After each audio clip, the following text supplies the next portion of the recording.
Hello subscriber, this is प्रिया। तो आज start करते हैं class 6 civics chapter 6 rural administration. Chapter start करने से पहले मैं आपको एक शॉर्ट स्टोरी बताऊंगी। एक बार मैं अपने सारे स्टूडेंट्स को रूरल एरिया में लेकर गई। रूरल एरिया होता है विलेज वाला एरिया। तभी मेरा एक स्टूडेंट बोलता है, मैम मैम, यहाँ पे तो बहुत ग्रीनरी है, कितना अच्छा लग रहा है यहाँ पर, लेकिन ये दो फार्मर्स लड़ क्यों रहे हैं आपस में। फिर मैंने बताया इन दोनों फार्मर्स का नाम है मोहन और रघु। रघु मोहन की जो फील्ड है, एरिया है, उसको हड़पना चाहता है, तो अपनी बाउंड्री थोड़ी सी इंक्रीज कर लेता है। ये चीज जब मोहन नोटिस करता है कि अरे, मेरा तो बहुत बड़ा फील्ड था, मेरी तो बहुत बड़ी जगह थी, ये तो छोटी सी हो गई, इसका मतलब रघु ने अपनी बाउंड्री जो है वो थोड़ी इंक्रीज कर ली है, मेरी जगह को हड़पने की कोशिश की है। तभी सारे स्टूडेंट्स बोलते हैं, मैम ये तो मोहन के साथ गलत हो रहा है, उसको क्या करना चाहिए, उसको अपनी जमीन कैसे वापस मिलेगी। ध्यान से सुनना, जब हम स्टेट को छोटे छोटे एरिया में डिवाइड कर देते हैं तो ये बन जाता है हमारा एक डिस्ट्रिक्ट, और जब डिस्ट्रिक्ट को भी हम डिवाइड कर देते हैं तो ये बन जाता है हमारा सब डिस्ट्रिक्ट। तो अब हमें पता चल गया है कि जब स्टेट को बहुत सारे टुकड़ों में बांट देंगे तो उसे बोला जाएगा डिस्ट्रिक्ट, और डिस्ट्रिक्ट को भी बहुत सारे एरियाज में डिवाइड कर देंगे तो बन जाएगा हमारा सब डिस्ट्रिक्ट। अब हम देखेंगे कि सब डिस्ट्रिक्ट का हेड कौन होता है और डिस्ट्रिक्ट का हेड कौन होता है। सब डिस्ट्रिक्ट को हम तहसील और तालुका भी बोलते हैं। मेरे अकॉर्डिंग तो मोहन को पटवारी के पास जाना चाहिए, क्योंकि पटवारी सब डिस्ट्रिक्ट वाले एरिया में, विलेज वाले एरिया में सभी की लैंड को मेजर करता है और उस रिकॉर्ड को अपने पास रखता है। अगर किसी फार्मर को अपने लैंड की रिकॉर्ड चाहिए होता है तो वो उसकी कॉपी उस फार्मर को भी दे देता है। पटवारी को अलग अलग विलेज में अलग अलग नामों से जाना जाता है। कहीं कहीं पे इन्हें बोला जाता है लेखपाल, कहीं पे कनंगो, कहीं पे कर्मचारी, तो कहीं पे विलेज ऑफिसर। पटवारी की और भी काफी सारी रिस्पॉन्सिबिलिटी होती है, जैसे कि ये गवर्नमेंट को बताते हैं कि जो फार्मर्स हैं वो कौन सी क्रॉप ग्रो कर रहे हैं और उनके पास कितना रेवेन्यू, कितना पैसा इकट्ठा हो रहा है उस क्रॉप से। पटवारी के भी एक हेड होते हैं जिन्हें बोला जाता है तहसीलदार। तहसीलदार देखते हैं कि पटवारी सही से काम कर रहे हैं या नहीं कर रहे हैं, और अगर किसी फार्मर में लड़ाई हो जाती है लैंड को लेके तो वो अपनी प्रॉब्लम को तहसीलदार के पास लाते हैं और तहसीलदार उनकी प्रॉब्लम को सॉल्व करते हैं। तहसीलदार को रेवेन्यू ऑफिसर भी बोलते हैं। अब तहसीलदार के भी एक और हेड होते हैं जिनको बोला जाता है डिस्ट्रिक्ट कलेक्टर। ये देखते हैं कि क्या तहसीलदार अच्छे से काम कर रहा है या नहीं।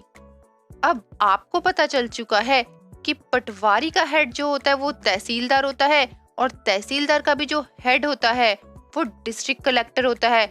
इसका मतलब सबसे ज्यादा पावर डिस्ट्रिक्ट कलेक्टर में है। तो आप मुझे कमेंट बॉक्स में बताइए कि मोहन को किसके पास जाना चाहिए अपनी प्रॉब्लम लेके।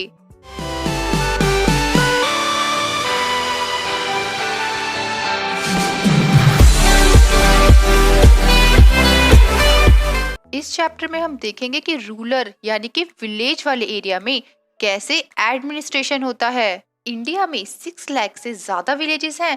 अब इन विलेजेस में वाटर, इलेक्ट्रिसिटी और रोड कनेक्शन प्रोवाइड करना भी कोई स्मॉल टास्क तो है नहीं, और लैंड रिकॉर्ड को अच्छे से मेंटेन करना, या फिर अगर किसी के बीच में कॉन्फ्लिक्ट हो रहा है, लड़ाई हो रही है, उन सबको डील करना भी इजी टास्क नहीं है। तो इन सब चीजों के लिए एडमिनिस्ट्रेटिव ऑफिसर्स होते हैं। इस चैप्टर में हम देखेंगे कि 2 रूरल एडमिनिस्ट्रेटिव ऑफिसर कैसे काम करते हैं।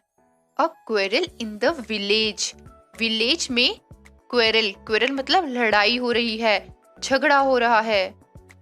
यहाँ पे 2 फार्मर्स की स्टोरी बताई गई है। एक का नाम होता है मोहन और दूसरे का नाम होता है रघु। इन दोनों का जो एग्रीकल्चर फील्ड होता है वो सेपरेटेड होता है एक स्मॉल बाउंड्री से, जिसे बोला जाता है बर्न। आपको मैं एक फिगर से समझाती हूँ।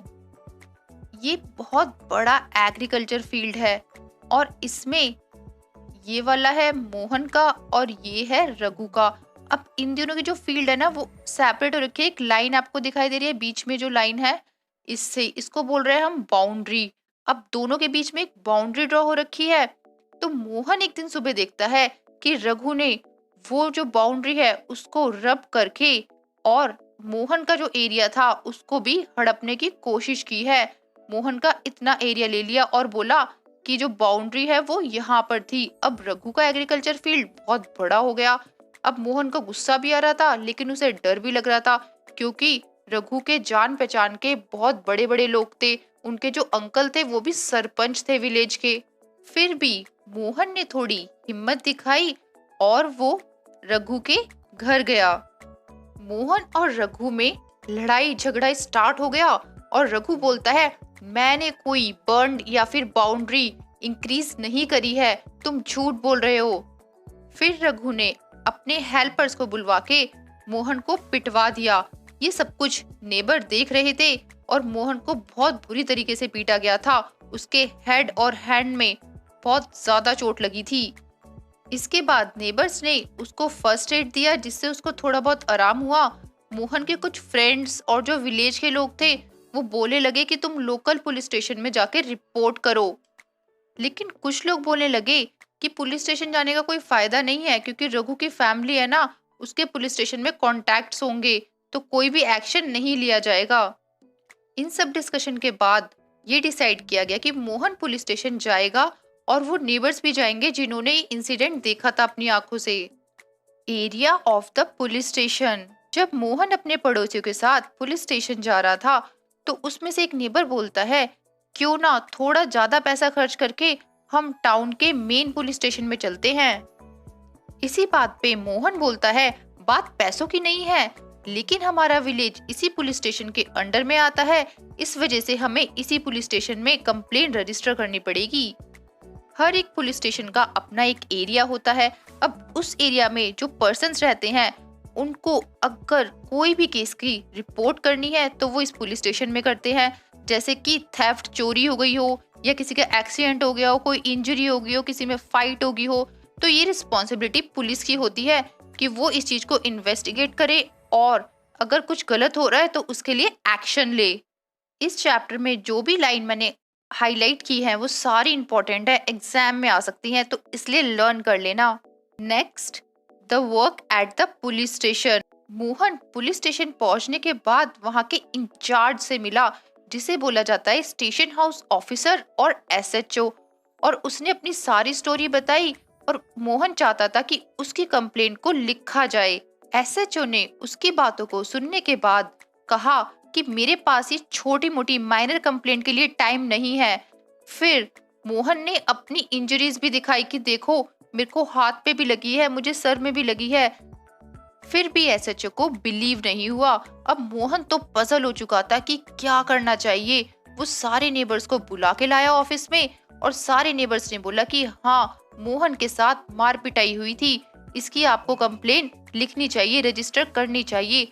फाइनली जो ऑफिसर थे, जो एसएचओ थे, उन्होंने मोहन की कंप्लेन को लिख लिया। एसएचओ ने पीपल से बोला, जो भी नेबर्स आए थे उनसे कहा कि मैं कांस्टेबल को भी भेजूंगा जो इस इंसिडेंट को इन्वेस्टिगेट करेगा। ये सब होने के बाद मोहन को थोड़ा रिलैक्स हुआ कि चलो एसएचओ ने मेरी कंप्लेन लिखी तो सही। Maintenance of land records. Mohan और रघु के बीच में इतने लड़ाई झगड़े हो रहे थे, क्या कोई ऐसा वे नहीं है जिससे पीसफुली इनकी डिस्प्यूट को, लड़ाई को सॉल्व किया जाए? क्या ये लैंड रिकॉर्ड को शो करके भी इस चीज को सॉल्व कर सकते थे? क्योंकि विलेज में लैंड रिकॉर्ड रखा जाता है। अब वो हम देखेंगे कि लैंड रिकॉर्ड कौन रखता है अपने पास मेंटेन करके। एक पर्सन होता है जिसको बोला जाता है पटवारी। ये सबकी लैंड को मेजर करता है और उस रिकॉर्ड को अपने पास रखता है। अगर किसी फार्मर को उस लैंड रिकॉर्ड की कॉपी की जरूरत होती है तो वो भी ये पटवारी दे देते हैं उन्हें। पटवारी को डिफरेंट स्टेट में डिफरेंट नेम से भी बुलाया जाता है, जैसे कि लेखपाल, कनंगो, कर्मचारी और विलेज ऑफिसर। हर एक पटवारी की रिस्पॉन्सिबिलिटी होती है कि वो विलेज के रिकॉर्ड को मेंटेन करके रखे।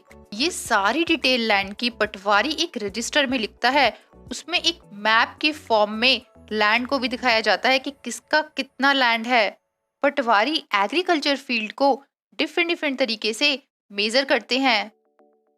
कुछ प्लेसेस पे तो लॉन्ग चेन का यूज करते हैं। अभी हमने जो स्टोरी देखी थी मोहन और रघु की, इसमें पटवारी जो मैप था उससे मेजर करेंगे। अगर मैप में जितना है मेजरमेंट उतना ही उनके लैंड का हुआ तो कोई दिक्कत ही नहीं है। अगर कुछ भी थोड़ी बहुत गड़बड़ी हुई तो इसका मतलब बाउंड्री को चेंज किया गया है। तो ये तो सबसे इजी मेथड था। मोहन सीधा पटवारी के पास जाता और बोलता कि जो आपके मैप में मेजरमेंट है उसके अकॉर्डिंग रघु ने अपनी बाउंड्री को चेंज कर लिया है। इससे पटवारी भी मोहन की हेल्प करते। पटवारी की और भी काफी सारी रिस्पॉन्सिबिलिटीज होती हैं, जैसे कि लैंड रेवेन्यू को कलेक्ट करना और गवर्नमेंट को बताना कि कौन से फार्मर्स कौन सी क्रॉप कौन से एरिया में ग्रो कर रहे हैं। यहाँ पर लैंड रेवेन्यू को बोला गया है जो भी क्रॉप को फार्मर ग्रो कर रहे हैं उससे उनको कितना पैसा मिल रहा है, कितने रुपीस मिल रहे हैं, और जो वो टैक्स देते हैं वो कितना देते हैं। इन सब का रिकॉर्ड पटवारी के पास होता है। पटवारी को टाइम टू टाइम अपडेट करना पड़ता है अपने सारे रिकॉर्ड्स, क्योंकि फार्मर्स अपने क्रॉप को चेंज करते रहते हैं। कभी कोई क्रॉप को करते हैं तो कभी कोई क्रॉप को करते हैं। किसी किसी फील्ड में तो वेल भी डिग होता है, यानी कुआं खोदा जाता है। तो इन सब की इंफॉर्मेशन पटवारी को रेवेन्यू डिपार्टमेंट में देनी पड़ती है गवर्नमेंट के। रेवेन्यू डिपार्टमेंट में सीनियर पीपल्स पटवारी के वर्क को सुपरवाइज भी करते हैं कि क्या पटवारी अच्छे से काम कर रहे हैं या नहीं कर रहे हैं। इस फिगर में आप देख सकते हैं कैसे पटवारी फार्मर की लैंड को मेजर करने के बाद एक पेज पे सारा रिकॉर्ड लिख रहे हैं। जिस पेज में सारा रिकॉर्ड लिखा होता है उसे खसरा बोला जाता है। अब देखो यहाँ पर आप देख सकते हो कि कैसे इन्होंने रिकॉर्ड किया हुआ है। पटवारी इस टाइप का मैप भी बनाते हैं जिससे पता चल जाता है कि किसका एग्रीकल्चर फील्ड कितना है। यहाँ पर मैंने येलो कलर कर दिया है और जो येलो कलर की एग्रीकल्चर फील्ड है ये मोहन की है और ग्रीन वाली रघु की है। अब आप मुझे इस क्वेश्चन का आंसर बताइए। फर्स्ट का आंसर तो मैं बता देती हूँ। फर्स्ट का आंसर है रघु। अगर किसी फार्मर को अपने लैंड रिकॉर्ड की कॉपी चाहिए मैप के साथ तो उसका राइट है वो ले सकता है, लेकिन इसके लिए उसे स्मॉल फीस यानी थोड़े बहुत पैसे देने पड़ते हैं। फार्मर को लैंड रिकॉर्ड की इंफॉर्मेशन इजीली नहीं मिलती है, बहुत सारी प्रॉब्लम फेस करनी पड़ती है। कुछ स्टेट्स में तो रिकॉर्ड को कंप्यूटराइज रखा जाता है। इसका मतलब ये है कि कंप्यूटर में सारी इंफॉर्मेशन को फीड कर दिया जाता है फार्मर्स की, और पंचायत ऑफिस में भी रखी जाती है इंफॉर्मेशन। आपको क्या लगता है कि फार्मर्स को लैंड रिकॉर्ड की कॉपी की जरूरत कब पड़ती है? यहाँ पे 5 सिचुएशंस दी हुई हैं और हमें बताना है कि कौन से केस में नेसेसरी है लैंड रिकॉर्ड और कौन से केस में नहीं है, और अगर नेसेसरी है तो क्यों है। ध्यान से सुनना, ये पैराग्राफ बहुत इंपॉर्टेंट है और इसमें से क्वेश्चन आएगा ही आएगा। पूरे इंडिया स्टेट्स में डिवाइड हो रखी है और स्टेट डिस्ट्रिक्ट में डिवाइड हो रखे हैं और डिस्ट्रिक्ट सब डिस्ट्रिक्ट में डिवाइड हो रखे हैं। इन सब डिस्ट्रिक्ट को हम तहसील और तालुका भी बोलते हैं और इसके हेड होते हैं डिस्ट्रिक्ट कलेक्टर। आपने आईएएस ऑफिसर्स का नाम तो सुना ही होगा ना। आईएएस ऑफिसर्स डिस्ट्रिक्ट कलेक्टर को ही बोलते हैं। इनके अंडर में रेवेन्यू ऑफिसर्स काम करते हैं जिन्हें बोला जाता है तहसीलदार्स। तो आपसे पूछ सकते हैं कि रेवेन्यू ऑफिसर्स को और क्या बोलते हैं, तो उनको बोला जाता है तहसीलदार्स। अगर किसी पर्सन में डिस्प्यूट होता है, लड़ाई होती है, तो उस लड़ाई को रेवेन्यू ऑफिसर सुनते हैं और उनकी प्रॉब्लम को सॉल्व करते हैं। ये पटवारी के काम को भी सुपरवाइज करते हैं कि पटवारी लैंड रिकॉर्ड को और लैंड रेवेन्यू जिसे टैक्स बोला जाता है उसे कलेक्ट कर रहे हैं या नहीं। अगर किसी फार्मर को उनके लैंड रिकॉर्ड की कॉपी पटवारी नहीं दे रहे हैं या कास्ट सर्टिफिकेट नहीं दे रहे हैं स्टूडेंट्स को, तो ये रेवेन्यू ऑफिसर्स के पास जा सकते हैं और रेवेन्यू ऑफिसर्स इस चीज में हेल्प करते हैं क्योंकि वो पटवारी के सीनियर होते हैं और पटवारी को रेवेन्यू ऑफिसर की बात माननी पड़ती है। A new law, Hindu succession amendment act 2005। जब भी हम किसी फार्मर के बारे में सोचते हैं जिसका खुद का लैंड होता है तो हम ये सोचते हैं कि ये एक मैन ही होगा, क्योंकि वीमेन्स तो काम करती हैं फील्ड में, उनका तो कोई एग्रीकल्चर लैंड होता ही नहीं है। कुछ स्टेट्स में आज भी हिंदू वुमेन को उनके फैमिली एग्रीकल्चर लैंड में शेयर नहीं दिया जाता। जब फादर की डेथ हो जाती है तो सन्स में इक्वली प्रॉपर्टी डिवाइड हो जाती है, डॉटर को तो मिलती ही नहीं है। लेकिन अब ये लॉ चेंज हो चुका है। न्यू लॉ के अकॉर्डिंग सन को, डॉटर को और उनकी मदर को इक्वल शेयर मिलेगा लैंड का। कंट्री की सभी स्टेट और यूनियन टेरिटरी में ये लॉ अप्लाई हो चुका है। इस लॉ से लार्ज नंबर ऑफ वीमेन को बेनिफिट भी हुआ है। यहाँ पे एक स्टोरी भी दी गई है एग्जाम्पल में। एक लड़की होती है सुधा। सुधा अपनी फैमिली की एल्डेस्ट डॉटर होती है। घर में बड़ी बेटी होने के नाते इसकी शादी जल्दी हो जाती है और ये नेबर के विलेज में ही रहती है, यानी कि पड़ोस के विलेज में ही रहती है। इसके फादर की जब डेथ हो जाती है तो सुधा अपनी मम्मी की हेल्प कराने के लिए घर में आती है और फार्मिंग वर्क भी करती है, यानी कि एग्रीकल्चर फील्ड में भी अपनी मम्मी की हेल्प करती है। एक दिन सुधा की मम्मी पटवारी के पास जाती हैं और बोलती हैं कि जो लैंड है, जो जमीन है, वो मेरे और मेरे बच्चों के नाम में ट्रांसफर कर दो, एंटर कर दो नाम अपने रिकॉर्ड में, क्योंकि अब इसके पापा की तो डेथ हो चुकी है। सुधा की मदर ने ये चीज इसलिए की क्योंकि वो चाहती थी कि सभी बच्चों में इक्वली लैंड का शेयर हो। अगर सुधा को कभी फ्यूचर में कोई प्रॉब्लम भी आए तो उसको फेस ना करनी पड़े, क्योंकि उसका लैंड का शेयर उसके पास होगा। इस स्टोरी से हमें ये पता लगा है कि जो न्यू लॉ है, हिंदू सक्सेशन अमेंडमेंट एक्ट 2005, उसके अकॉर्डिंग सभी विमेन्स को अधिकार मिला है कि वो अपनी फैमिली की प्रॉपर्टी में या लैंड में शेयर ले सकती हैं। यहाँ पे एक पोयम दी गई है, अ डॉटर्स विश। इस पोयम में एक डॉटर ये बोलना चाह रही है कि जो मेरे फादर का हाउस है वो उन्होंने अपने फादर से लिया था, और सभी लोग ये बोलते हैं कि ये हाउस अब मेरे फादर मेरे ब्रदर को दे देंगे, लेकिन मेरा और मेरी मम्मी का क्या हमारा कोई शेयर नहीं है हमारे फादर के होम में? ऐसा नहीं है कि मैं एक वीमेन हूँ इसलिए ये बात बोल रही हूँ, लेकिन सच में मैं अपनी एक प्लेस लेना चाहती हूँ, एक जगह चाहिए मुझे कोई डॉरी, दहेज वगैरह या गोल्ड वगैरह नहीं चाहिए। इस ड्राइंग में आप देख भी सकते हैं जो दो वीमेन्स हैं वो बोल रही हैं, I want a place of my own, not dowry. मतलब मुझे खुद की प्लेस चाहिए, मुझे कोई दहेज वगैरह नहीं चाहिए, मुझे लैंड में शेयर चाहिए। अदर पब्लिक सर्विसेज, अ सर्वे। इस चैप्टर में हमने देखा कि कैसे एडमिनिस्ट्रेटिव वर्क होता है गवर्नमेंट का रूरल एरिया में। फर्स्ट एग्जाम्पल में हमने देखा था कि लॉ एंड ऑर्डर को पुलिस कैसे मेंटेन करती है, और सेकंड में हमने देखा था कि लैंड रिकॉर्ड को पटवारी कैसे मेंटेन करते हैं।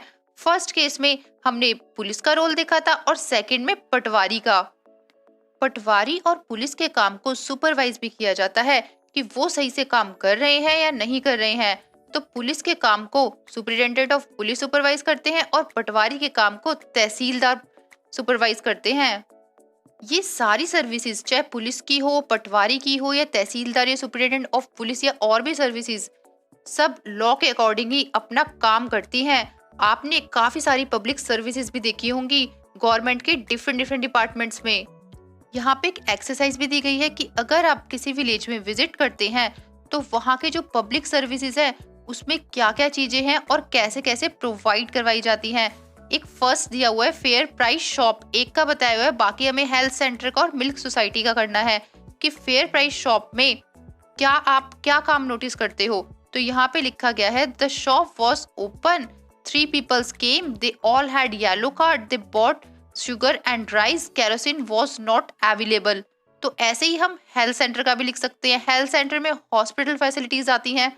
और हमारा मिल्क सोसाइटी है तो मिल्क प्रोवाइड कैसे होता है विलेजेस में, तो ये लिख सकते हैं। इसी तरीके से हमें सारे बॉक्सेस फिल करने हैं, जैसे फेयर प्राइस शॉप इसमें किया गया है। वैसे ये एक्टिविटी इतनी इम्पोर्टेंट नहीं है, अगर आपको करना है तो आप कर सकते हैं। अगर आपको ये चैप्टर अच्छे समझ आया है तो आप अपने फ्रेंड्स के साथ ये वीडियो शेयर कर सकते हैं, और प्लीज मेरे चैनल को लाइक एंड सब्सक्राइब जरूर करें। Thank you.